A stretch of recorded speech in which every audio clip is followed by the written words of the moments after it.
Hello everyone, it's time for Juan English broadcast. I'm Teacher Main. Today, we are going to listen to a story called Stone Soup. Let's begin by learning new words. Traveler, a person who travels from one place to another place. Stone, a piece of rock. Soup, a liquid dish served warm or hot.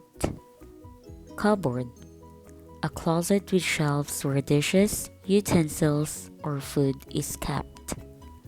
Let's listen to the story now. Are you ready? Here we go. Stone Soup. Once upon a time, there was a poor village filled with people who did not like to share. They locked their doors and windows tight and kept what little food they had for themselves. One day, a traveler passed into the village. He was very tired and hungry from his journey. He stopped at the first house and knocked on the door, hoping there was food inside. The woman opened the door only a tiny crack. "Who are you?" the woman asked the traveler. "I am a tired and hungry traveler," he responded.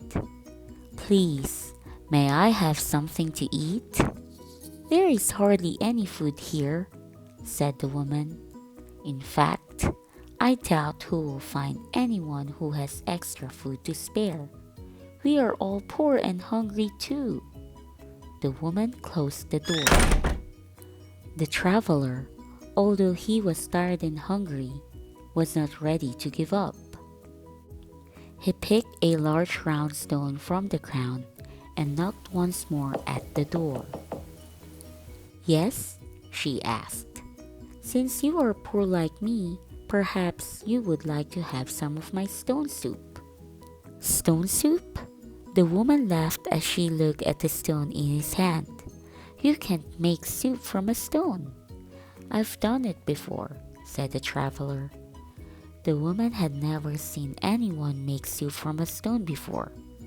But since she was hungry too, she invited him in.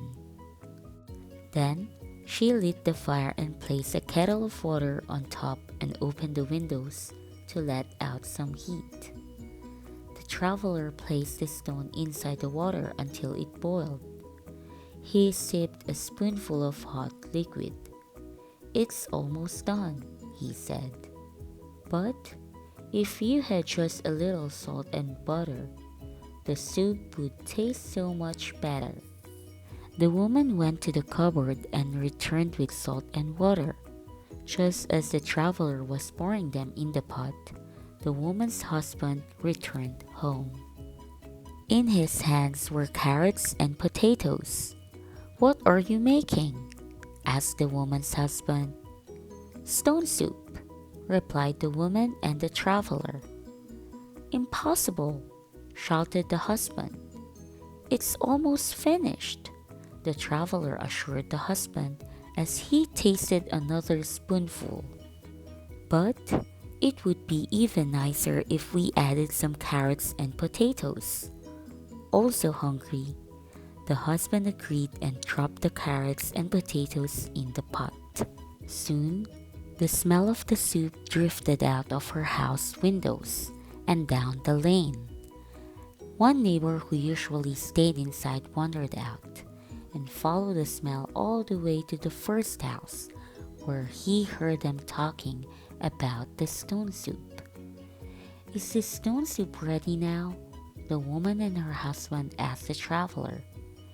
"Yes, but it could be even better if we had some turnips and beans," he replied. "I have some," yelled the neighbor who was watching from the window. The neighbor, curious to taste the soup that was made from a stone, returned with turnips and beans. He poured them into the pot and smell drifted even further down the lane. A word about the traveler making soup out of a single stone drew many villagers out of their homes. They followed the delicious smell. "Is this stone soup ready now?" asked the villagers when they arrived. "Yes, but I remember having stone soup with chicken and broth in the stew once," he replied. "I have a chicken," said a farmer who ran home to get some. "I have broth," exclaimed another neighbor who ran to fetch it. The farmer returned and placed pieces of chicken into the pot. When the other neighbor added the broth, the pot was so full that it almost spilled over. The traveler lifted a spoon to taste it. "Perfect!" he exclaimed. Then he served a bowl of stone soup for every single one of the villagers to taste. "It's magic!" the villagers cried out, seeing how much soup he had made. "Delicious!" cried another villager. "But where can we get a magic stone? Surely this one has been used up." The traveler shook his head and pulled the stone out of the pot. The stone was still whole. The villagers realized that the delicious and plentiful soup did not come from the stone. The traveler drank the leftover soup and went on his journey. At last, from that day on, the villagers shared what they had with each other, and the village became a happy place. The end. Remember, always learn how to share. I hope you like our story for today. Goodbye, everyone. See you next time.